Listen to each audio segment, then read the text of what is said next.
kasipagan. Ang tao talagang masipag, kalimitan nagkakasakit yan. No? 2021, na-diagnose po ako na diabetes. 250. Nararamdaman ko before, ako po yung tawag dito,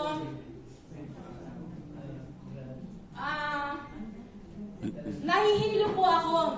Nahihilo. Yung pag natutulog ka, parang umiikot yung mundo mo.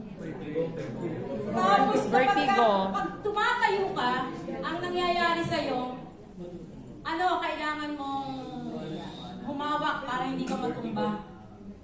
Noong 2021, diabetes ang na-diagnose sa akin.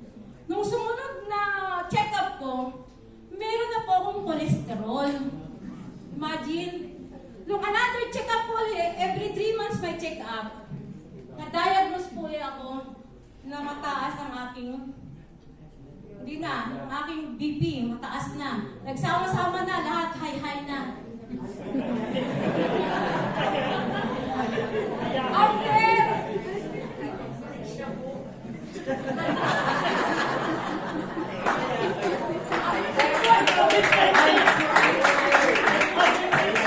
Noong 2024, nagkasakit na naman ako. Vertigo naman! Alam mo ba yung vertigo? Napakahirap pala niyan. Paghiga ko sa kama, biglang umikot yung kama ko. Parang nasa ka, parang hindi naman sa tuyan parang nasa barko ka. Biglang bumaligtad. Grabe yung naramdaman ko, tapos nagpapalpitate na yung puso ko. Kaya doon ako naitakbo ng ospital ng mga anak ko. Ay ako po yung taong takot na takot sa ospital. Nagkasakit po ang asawa ko, namatay ang asawa ko, hindi po talaga ako pumunta ng ospital. Kasi talaga po allergy po ako sa ospital. Pero nung time na po na yun, talagang naitakbo ako ng anak ko. Kasi kailangan na talagang ma-diagnose kung ano ba talaga yung meron ako. Grabe po yung sakit hindi talaga tawag dito, nadadagdagan. Every time na magpapacheck up ka sa doktor, talaga nadadagdagan po yung sakit. Kaya maiisip ko,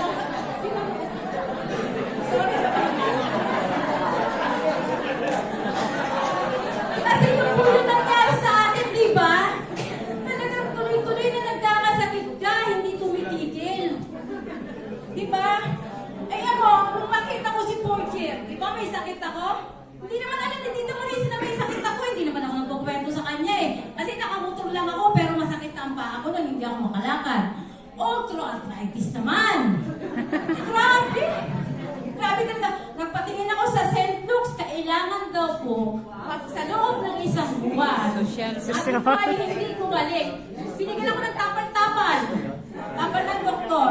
Pero sa susunod, pagbalik ko, kailangan daw akong tulukan ng steroid. Grabe! Kaya naisip ko talaga si Tita Marisa, pero ang sinasabi niya kasi sa akin, cancer daw.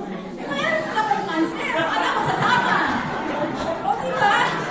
Nandito talaga ako ngayon. So nung pagpunta ko rito, automatic nung nakinig ko yung yung product presentation yung kanina, sabi ko, kailangan ko na talagang uminom, Tita Marisa. Kasi pag hindi ako nakainom ngayon, parang hindi maganda ang aking pakiramdam. Nakakatuwa lang binigyan niya ng 2 piraso, pero binayaran ko yun, ha? Power! Alam mo ba, uminom ako, pinagabihan. Ang sarap ng tulog ko! Wow! Hindi ako nakakatulog. Pero yung gabi na yun, wow! Ang sarap ng tulog. Yung palang mabigyan ka ng napakasarap na tulog, blessing na po para sa akin. Grabe!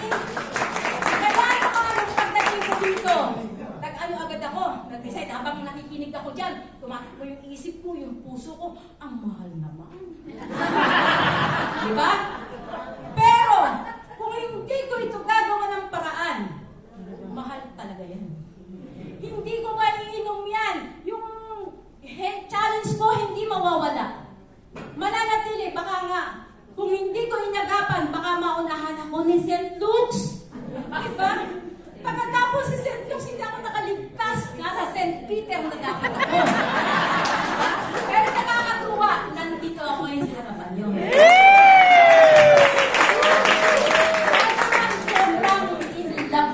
Sobrang in love ako sa product natin.